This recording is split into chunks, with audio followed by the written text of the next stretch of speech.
আসসালামু আলাইকুম রহমতুল্লাহ বরকাত আলহামদুলিল্লাহ সালাতু ওয়াসসালামু আলা রাসূলিল্লাহ সুপ্রিয় মুসলিম বন্ধুগণ, আমরা এখন যেখানে আসছি যা দেখতেছি অনেক কবর।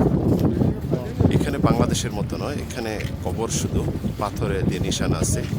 এটি হলো মদিনার উল্লেখযোগ্য কবরস্থান, যেটি আমাদের মাঝে প্রসিদ্ধ জান্নাতুল বাকি। মূলত এটা বাকি কবরস্থান। রাসূল সাল্লাল্লাহু আলাইহি সাল্লাম মদিনায় আসার পর প্রথম মুসলিমদের জন্য যে কবরস্থান নির্ধারণ করেছিলেন এটি হলো বাকি কবরস্থান।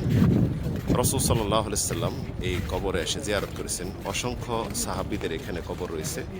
উম্মুল মুমিনিন মা আয়েশা রাদিয়াল্লাহু আনহার কবর রয়েছে, ওসমান ইবনে আফফান রাদিয়াল্লাহু আনহুর কবর রয়েছে। এছাড়া অসংখ্য সাহাবী এবং জান্নাতের সুসংবাদ প্রাপ্ত সাহাবীদের কবর রয়েছে।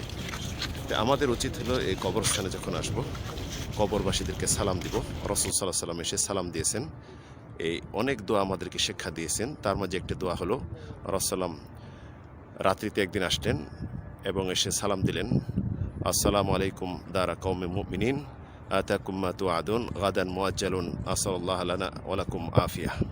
এমনভাবে রাসূল শিক্ষা দিয়েছেন, আসসালামু আলাইকুম ইয়া আহলাদ দিয়ার কওমুম মিনাল মুমিনিন ওয়াল মুসলিমিন ওয়া আনতুম সাবিকুন ওয়া নাহনু ইনশাআল্লাহু বিকুম লাহিকুন নাসাল্লাহু লানা ওয়া লাকুম আল আফিয়া। কবর জিয়ারতের জন্য আমরা যখন আসব সূরা ফাতিহা, সূরা ইখলাস, দরুদ এগুলি কোনো প্রয়োজন নেই। কবরবাসীকে সালাম দিব এবং তাদের জন্য দোয়া করব। এটি হলো সুন্নাহ পদ্ধতিতে কবর জিয়ারতের বিধান। আল্লাহ রাব্বুল আলামিন আমাদের হক বোঝার এবং হকের প্রতি আমল করার তৌফিক দিন। আমিন।